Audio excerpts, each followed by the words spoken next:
Boa noite. Sejamos todos bem-vindos ao Espaço de Jesus. Querido Mestre, profundamente agradecidos por esta hora, pelo auxílio, pelo amor, pela misericórdia, pela confiança que o Senhor tem depositado em nós. Sabemos que os bons espíritos nos acompanham e inspiram. Ajuda-nos na facilitação desses assuntos, no aprendizado, na prática desses conhecimentos, para que possamos facilitar a vitória sobre nós mesmos. Senhor, seja conosco agora e sempre, que assim seja. E aí, como estamos? Como passamos a semana? Todos bem? Vamos conversar um pouquinho? Vamos. Conseguimos ler o texto? Tem alguma coisa que chamou a atenção, que a gente gostou mais ou desgostou mais? O que é que vocês acham?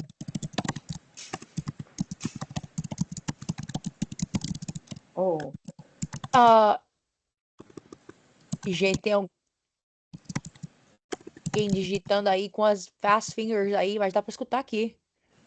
tá dando para escutar. Sou eu, meus amores, desculpa.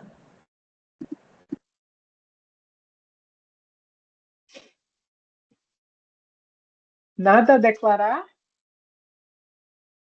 Ninguém tem nada a declarar?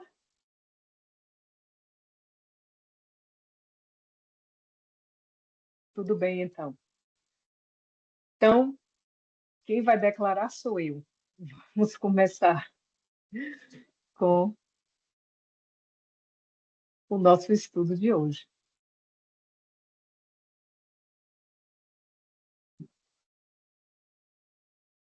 Vocês estão conseguindo ver o slide? Sim. Sim. Ótimo. Sim, já. Maravilha. Então, vamos lá. Hoje nós finalmente esperamos concluir essa última parte de modelos e paradigmas. Sim, tem sido uma jornada incrível para esse primeiro capítulo do livro Ser Consciente, da nossa querida mentora, Joana de Ângeles. E recapitulando, nós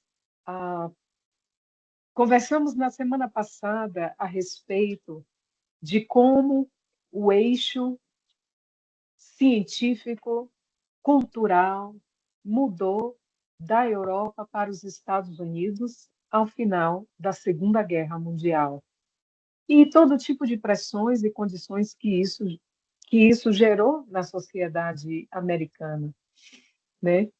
Lembrando mais uma vez que, como estamos nesse hemisfério ocidental, e esse tem sido o eixo dominante, vamos assim dizer, tem sido a história que tem caracterizado, né, marcadamente a nossa experiência, embora nós não tenhamos nascido nesse país, nem na Europa nesta encarnação, mas tem sido a marca dessa nossa trajetória, né, nos nossos países de origem.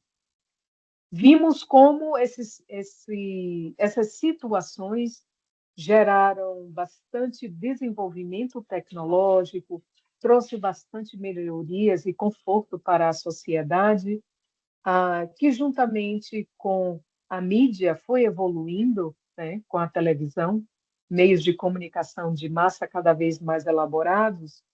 A televisão foi um grande desenvolvimento na década de 50 e, com ela, a projeção da imagem visual, que é extremamente impactante e informativa para a formação de clichês. Vimos como isso acarretou uma projeção de uma imagem de um ano, os anos dourados, né? Um grande conforto, mas o que estava sendo projetado por fora não refletia a angústia e as dificuldades que as pessoas tinham dentro, aumentando a sensação de vazio existencial. Então, tudo isso foi um grande caldo que transbordou na década de 60. E por que a gente traz isso de volta? Porque com toda essa turbulência, com todas essas crises, podemos falar assim,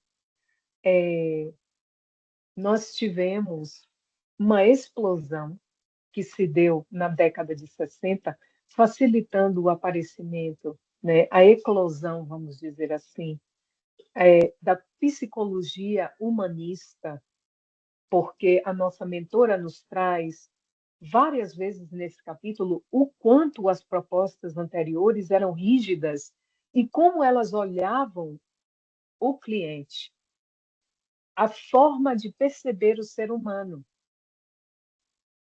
como se nós fôssemos apenas seres ignorantes, sem qualquer sem qualquer agência sobre a própria vida, sem qualquer entendimento sobre a própria vida, né? Então, foi necessário a evolução da psicologia para abarcar essa realização, essa como é que o ser humano que não está, o que é que acontece quando o ser humano não está soterrado nas pressões de sobrevivência, na violência, num estado perene de defensiva. O que é que acontece com o ser humano? Como ele se planifica, como ele se realiza, né? Então, é muito importante, eu insisto em trazer isso, porque apreciar numa escala, perdão, macro, como isso aconteceu ao longo de vários anos, né?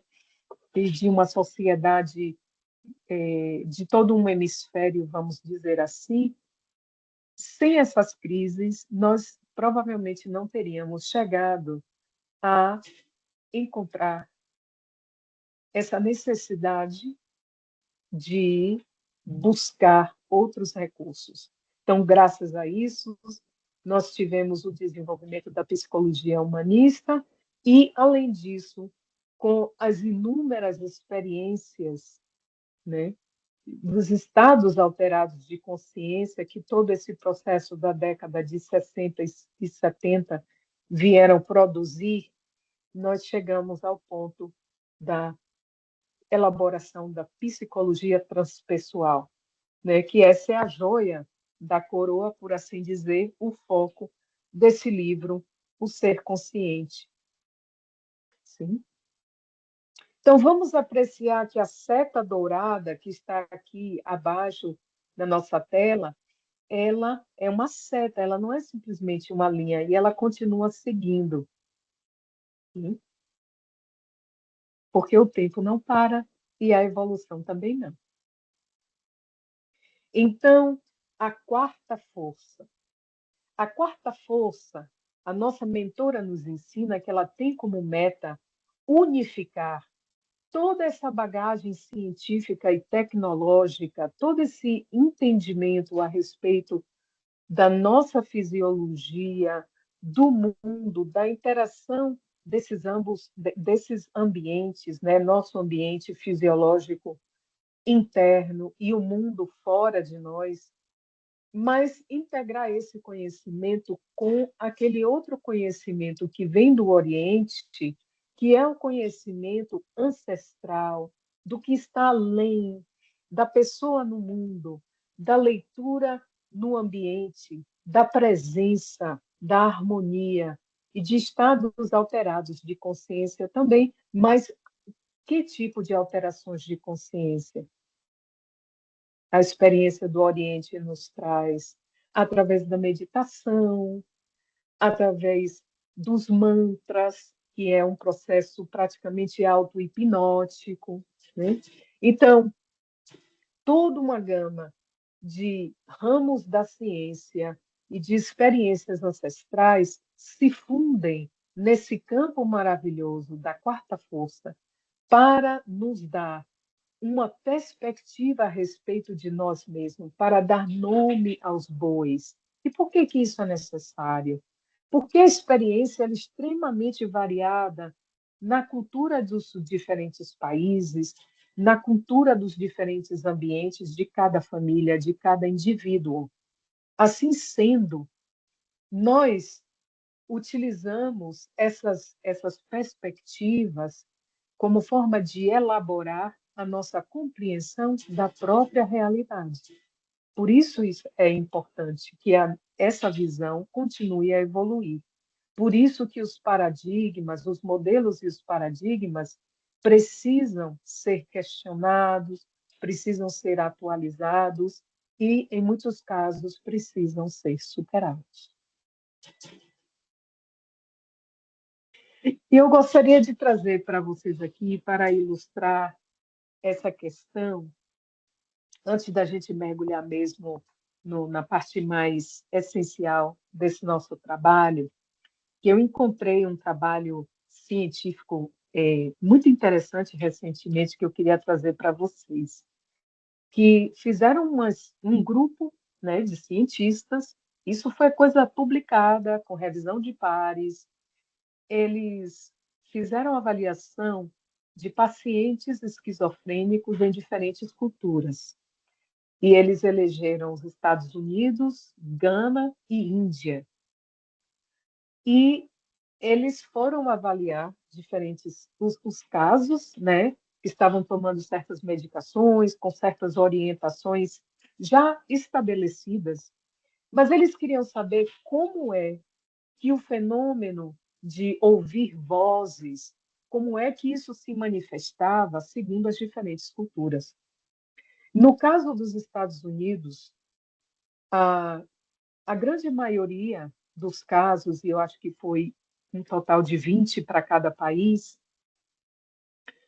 pelo menos 15 dos casos, eles falavam que a voz era uma voz aterradora, que era uma voz assustadora, que era uma voz que lhes impelia a ter pensamentos violentos, pensamentos agressivos.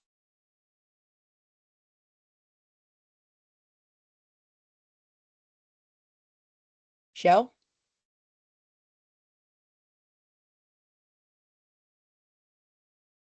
Eu também não estou escutando ela, não. Pacientes Oh, there we go. Okay. da Índia e de Gana, eles apresentaram um outro tipo de versão dessa voz que era ouvida.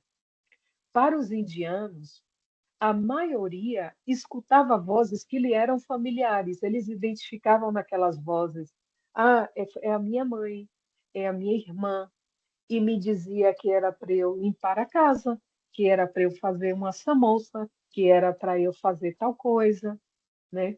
Eram vozes familiares e tinha um teor quase que doméstico, e não era uma coisa que era essa experiência de ouvir vozes não estava marcada pelo medo nem pela agressividade na grande maioria dos pacientes.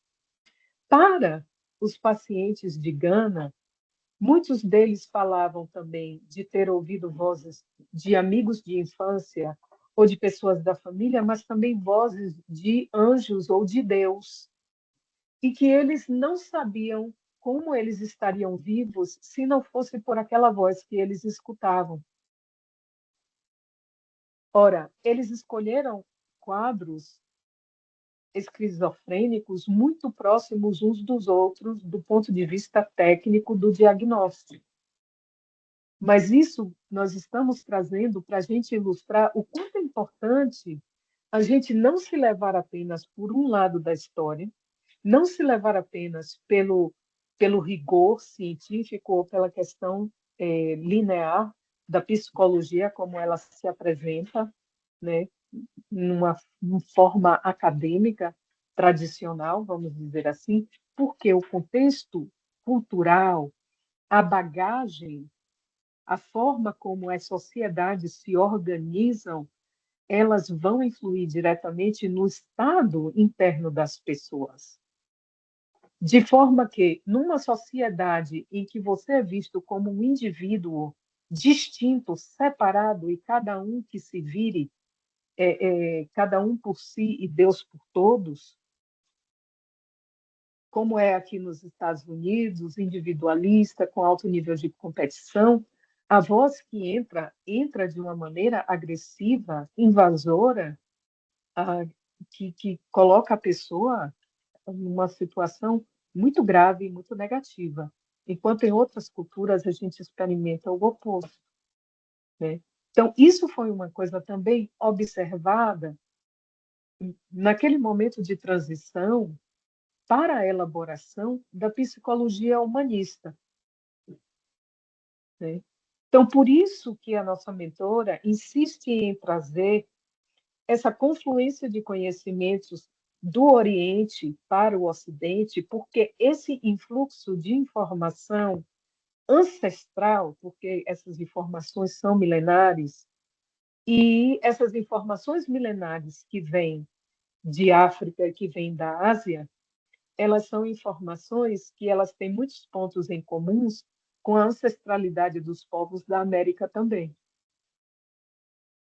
Então, com isso, nós podemos imaginar como essa psicologia transpessoal vai evoluir em espiritualidade nos próximos 50, 100 anos, que nós estamos agora presenciando toda essa luta das diversidades, das diferentes populações da Terra, identificando o seu lugar de fala, buscando se manifestar, buscando compartilhar os seus conhecimentos. Tudo isso é muito enriquecedor. E eu queria trazer isso para a gente ter essa percepção um pouco mais palpável de como é que isso acontece num quadro clínico, por exemplo. Alguma pergunta?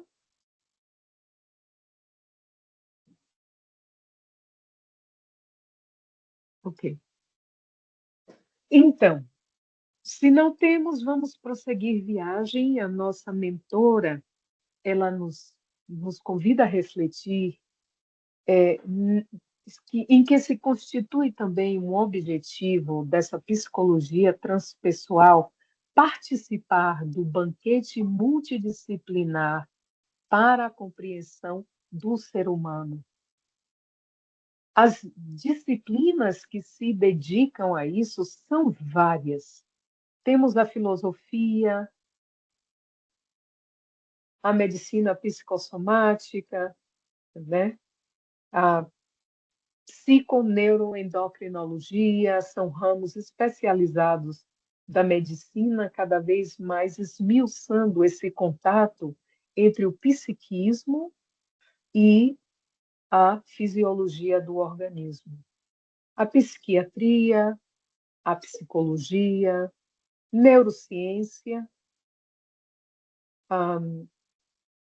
as espiritualidade e as experiências transcendentes. Sabemos que existem vários ramos do conhecimento humano que se ocupa dessas manifestações, do estudo delas, extremamente importantes. E aqui vale a gente adicionar, né, que não é porque um conhecimento não é científico da forma materialista como a ciência tem sido pregada e exercida, que ele não tem valor como conhecimento para a vida humana.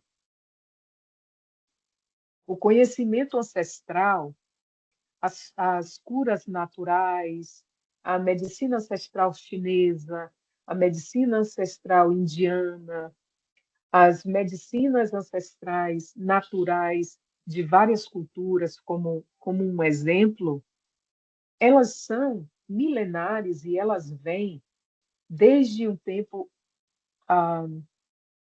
muito antigo, quando as pessoas estavam ainda decodificando o mundo ao seu redor, muito antes da ciência existir.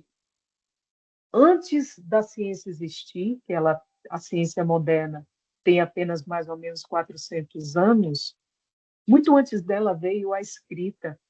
Muito antes da escrita veio a linguagem oral. E antes da linguagem oral já existia a observação, a comunicação e o padrão de comportamento alinhado a essa leitura da realidade do mundo. Então, a produção do conhecimento, ela remonta milhares e milhares de anos atrás. Não podemos restringir apenas ao conhecimento científico de 400 anos recentes. Sim?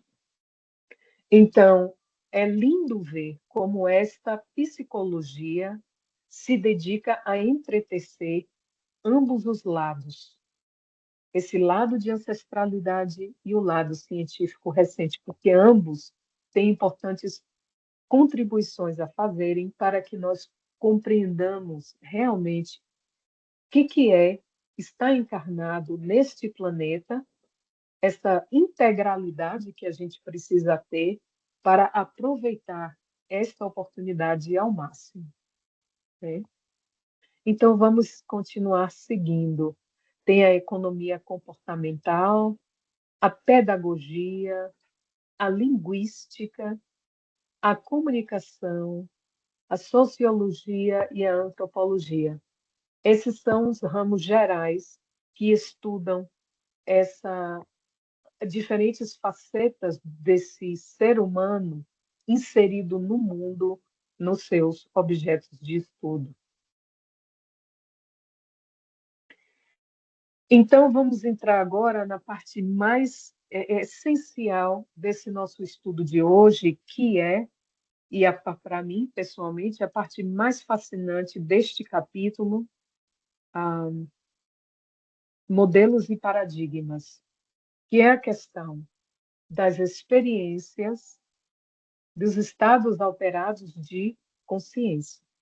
Então, a nossa mentora nos traz que uma grande, uma imensa, uma fantástica quantidade de informação relacionada a estados alterados de consciência, assim, um dilúvio praticamente. Abriu-se as comportas a partir dos anos 60, 70, e aquilo foi para todos os lados uma multitude de informação e de evidências estudadas pela ciência ou não, constatadas por diversos ramos da sociedade. Então já não podemos mais fechar os olhos, e a ciência acadêmica tampouco, à realidade de que não não podemos restringir todos esses estados apenas a uma secreção do sistema nervoso central. Então, vamos dissecar e tentar entender um pouquinho mais a respeito do que é isso e por que é tão importante. Então, nós temos o nosso estado de consciência habitual, que é o nosso estado de vigília, enquanto nós estamos exercitando diferentes habilidades aqui no horário em que estamos acordados. Nós experimentamos, a partir de certas experiências, uma mudança de organização. Mas o que isso quer dizer? Um estado alterado de consciência, ele se configura por essa mudança de organização da percepção da experiência. Ele não se configura como, tem mais consciência ou tem menos consciência, está mais para dormindo do que para acordado. Não é a quantidade de consciência que estabelece, é a organização dessa manifestação da consciência na percepção da experiência. Então, para essa organização da experiência, ela contém vários elementos: atenção, percepção, memória, emoção, identidade, percepção corporal, senso, né, um sentido de tempo, percepção do tempo e da realidade do entorno, né? Então, um estado alterado de consciência pode ser que haja uma alteração na configuração, na manifestação de qualquer um desses elementos que compõem a nossa experiência do estar no mundo, do estar encarnado, conectados a esse organismo, né? Então, uma vez que nós experimentamos, perdão, essa mudança de organização, de padrão da experiência, entramos num estado alterado e isso é uma proposta transiente, é uma proposta transitória, né, passageira, e uma vez que esse processo passa, nós retornamos a um estágio de vigília habitual. Então, que tipo de estados alterados de consciência, que tipos de experiências podem induzir estados alterados de consciência? A meditação, quando a gente para, respira fundo, a gente já induz uma mudança nos batimentos cardíacos. Com isso, a gente já sente um relaxamento maior. Se a gente continua a fazer silêncio e a sentar num padrão respiratório, a nossa mente, a nossa experiência da realidade, ela vai se alterar. Então, ela vai se configurar conforme certos elementos, mais percepção disso, menos percepção daquilo, mais atenção, né? A emoção, vamos sentir uma serenidade maior, uma dilatação da nossa percepção de tempo. Para a pessoa que medita, quando você está fazendo algo durante 5 minutos, é como se aqueles 5 minutos fossem meia hora. Por quê? Porque o sentido de presença ele é tão aprofundado e ele é tão refinado que parece que houve uma dilatação do tempo e espaço. Sim? O sono, quando a gente dorme, quando a gente tem os sonhos, né? É um estado alterado de consciência. Os processos hipnóticos, autossugestivos, quando a gente se fecha na própria mente e induz, né, certas percepções, embora a realidade em torno esteja mostrando outra coisa, mas se a gente plasma uma realidade para nós mesmos num processo de autossugestão muito forte, isso é praticamente a gente começa a entrar num estado hipnótico, né? Tem pessoas que entram num processo de túnel, às vezes levando a situações muito negativas, né? Até a questão de suicídio também. Um estado de oração, né, com presença. É claro que estamos aqui falando de todas essas manifestações se dão com presença. Não é um estado de oração em que a gente está numa reza, num recital de coisas que é meio da boca para fora, que é basicamente um exercício superficial mental, não é um barulho mental. Aquilo tem uma participação profunda de elementos emocionais que nutrem, que movimentam a pessoa internamente e na a sua psique também. Estados psicodélicos, né, a nossa mentora nos traz, que todos esses estados alterados de consciência, especialmente quando organizados de uma forma disciplinada, de uma maneira terapêutica, têm o potencial de nos levar a um ponto de sanação, a um ponto de maior compreensão a respeito de nós mesmos, da nossa inserção na realidade, como a gente percebe essa realidade, né? Mas, claro, ela ressalta isso quando em psicoterapia ou quando sob um acompanhamento adequado. Experiências místicas, como nos êxtases, né? Nós sabemos que tivemos grandes místicos, como a Santa Teresa de Ávila, né? São João da Cruz, próprio Francisco de Assis, de haver experiências religiosas profundas, místicas, estáticas, com visões, com desdobramentos, enfim. Experiências de quase morte, né, também são encaixadas nesse capítulo de estados alterados de consciência, como também as experiências medianímicas, as experiências sonambúlicas e as experiências mediúnicas, e aquelas experiências que são eminentemente anímicas, né, embora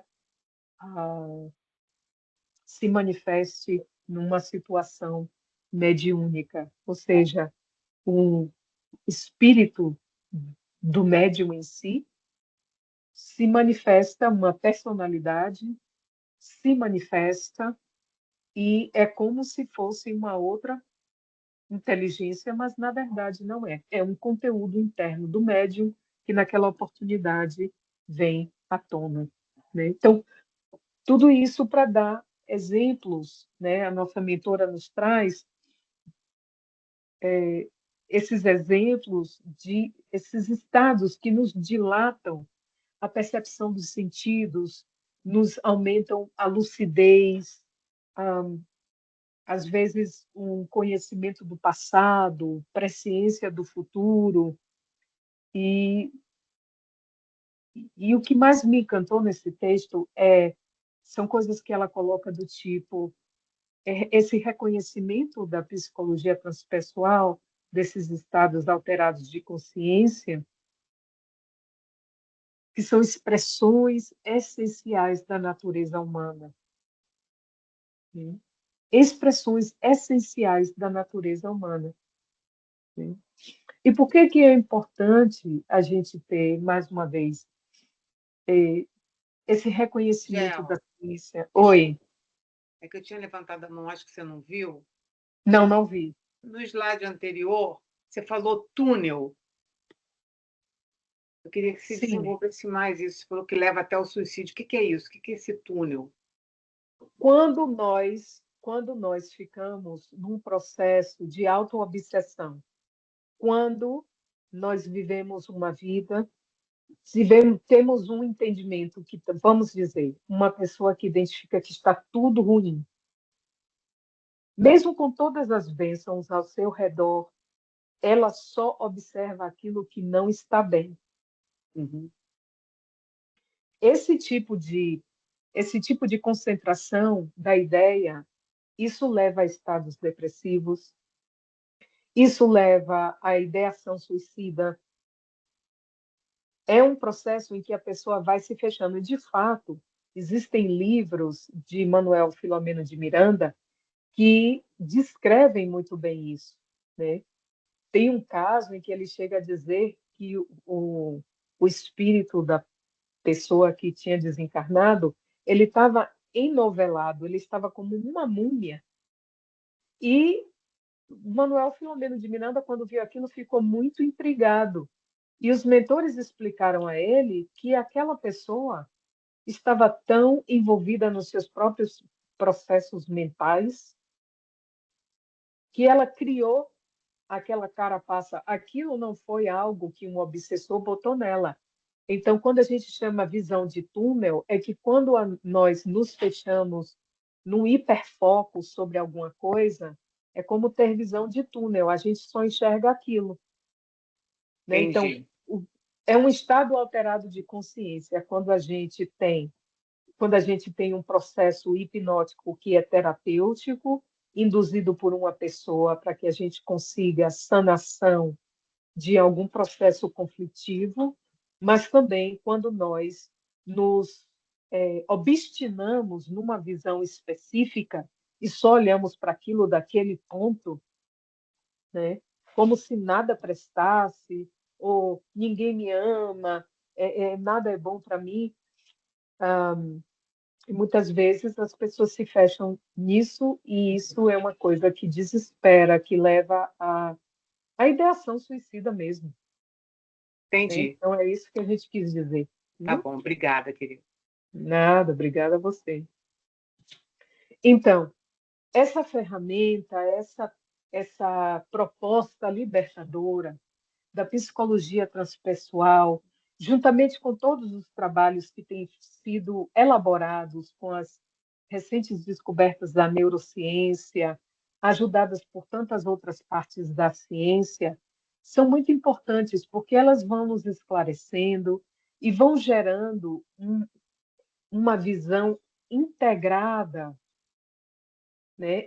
A gente chama de metacognição, a gente compreender o próprio raciocínio, a própria inteligência, raciocinar sobre o raciocínio, né? Interpretar a própria inteligência, quando a gente se vê a si próprio, quando uma habilidade humana faz esse movimento de loop, né? Que psicologicamente para nós é um processo de autoconhecimento, mas quando a gente fala assim, não, quando a gente estuda Kardec, a gente aprende a pensar. Quando a gente estuda Joana, a gente aprende a pensar. Esse é um processo de desenvolvimento metacognitivo. E ele é importante porque ele vai desenvolvendo a nossa habilidade, vai desenvolvendo o cérebro e vai nos dando cada vez mais melhores ferramentas para lidar conosco e com a realidade em torno. Assim sendo, essas áreas do conhecimento são importantes para fazermos essas leituras e releituras da experiência, porque assim a gente vai compreendendo o mundo. Antes, nós observávamos, quando éramos ainda das cavernas, e os animais, quando éramos ainda animaizinhos, nós observávamos as mudanças na natureza, né? Então, fazer uma leitura do mundo, fazer uma leitura do ambiente, essa tem sido a nossa prática desde tempos imemoriais. Hoje, nós temos, além daquelas ferramentas do nosso passado ancestral, temos outras ferramentas. Então, a neurociência e os ramos mais técnicos, vamos dizer assim, da ciência, vêm nos trazer informações sobre esses mecanismos cerebrais e fisiológicos que ajudam na sanação de uma série de doenças e no aumento do bem-estar. E a psicologia transpessoal e o espiritismo, eles vêm nos dar um outro nível acima deste, que é o de significado, de integração da experiência, de integração da nossa bagagem evolutiva e de transcendência. Então, tudo isso vem ajudar no nosso processo de amadurecimento e transformação. Então, muito importante, e a nossa mentora nos traz, em diversas partes desse capítulo, ela diz que o ser transcendental deixa o estado de paranoide, assumindo a paranormalidade indispensável à harmonia do seu comportamento com a sua realização. Então, aquilo que antes era patológico, era transtorno, era doença, era empurrado para debaixo do tapete, ou era classificado como narcisismo, neurose narcisista, que é uma expressão que já não se usa, né? O paranoide, aquela coisa do medo, da insegurança, a pessoa que manifesta certos estados alterados de consciência espontaneamente e tem medo daqueles estados por conta da bagagem cultural do ambiente em que ela se encontra, não só da sociedade, como também da própria pessoa. Olha, se entrar num gabinete de psicoterapia para fazer terapia ainda é visto como tabu por muitas pessoas que dizem assim, eu não sou maluco, para que eu vou lá? Né? Nós ainda temos muitas pessoas que pensam que a terapia é só para curar maluquice, um desequilíbrio mental, né? Que psicoterapia é só para quem é desequilibrado mental. Então, imagina o trato dos estados alterados de consciência ao longo do tempo. Então, existiu essa quebra, né? Esse rompimento dessas barras, dessas amarras. E é linda a forma como ela se expressa, porque ela diz assumindo a paranormalidade indispensável. Ou seja, sendo espíritos imortais, estamos neste corpo, residindo nele, Eu não acredito que já são as 8h10, pelo amor de Deus. Me mate. Right? Jesus Cristo. Eu não sei se eu vou conseguir dar conta. Mas não precisa correr, não. Continua na outra semana. Vai com calma. Aham. É verdade. Mas tá muito bom, tá tão bom. Então, assim, o que eu acho importante a gente guardar é que olha as palavras que ela escolhe. Assumir. Sai do closet, sai do armário. Você é um ser transcendental por natureza. Assume a paranormalidade indispensável. Então, não é, fulano é médio ostensivo, fulaninho gosta de ácido. Não é isso. É que tendo uma mente como a nossa, que reside nesse espírito milenar nosso, imortal, a paranormalidade, ela é essencial da nossa alma e vai se manifestar no corpo físico. E isso é um campo que a gente precisa cultivar. Por quê? Porque é da nossa natureza. É como respirar para nós. É indispensável. A palavra é indispensável. Não se dispensa. Indispensável é a harmonia do comportamento com a sua realização. Enquanto a gente não assume essa paranormalidade, cultiva essa paranormalidade através da meditação, através da oração, através do estudo e da reflexão, né? Do bem cuidar do corpo, do bem dormir, de fazer as terapias sempre que necessário, né? Tudo isso nos remonta a alimentar e a assumir. Vocês estão conseguindo sentir? Não sei se eu estou conseguindo. Eu vejo essas palavras e elas causam uma confusão danada aqui no meu peito, na minha cabeça. Eu sinto um peso. É ao mesmo tempo que é uma beleza enorme. É assim, nossa, que palavras fortes e precisas. Assumir a paranormalidade indispensável. Deu para captar a importância disso? Sim, eu li algumas vezes isso no livro, que eu fiquei, como assim? Não é? É. A gente fica meio, como assim? Então, se isso é uma parte integral nossa, porque corresponde à manifestação dessa nossa essência imaterial, se manifestando no campo da forma, né? O tanto de brechinha que esse corpo físico nos permite está sendo, precisa ser, essas brechas precisam ser ocupadas, precisam ser manuseadas pela nossa paranormalidade essencial, para que o nosso comportamento possa estar alinhado com a nossa realização. Ou seja, isso significa dizer o quê?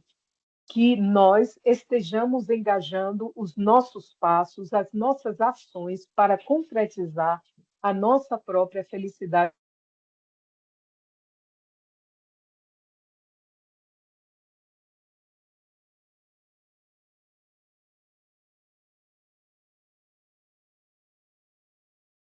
Congelou o gel? Cortou, é. Péssimo de misericórdia. Mas sem exercitarmos silêncio interior, oração, meditação, estudo, autocuidado, autoamor, buscar as terapias, todos esses recursos que cultivam essa nossa paranormalidade, nós não vamos conseguir harmonizar o nosso comportamento com a nossa realização. E sem realização não vamos ter transcendência. É tudo uma cadeia, né? Então, a palavra de ordem aqui é indispensável. além da outra palavra de ordem que é assumir. Vamos sair do armário, somos espíritos imortais. Sim? O nosso horário expirou. Eu vou deixar aqui essa frase: o ser humano deixa de permanecer fragmentado para tornar-se inteiro. Essa é a proposta. Ou seja, o ser integral da Joana, né? Exato. Exato.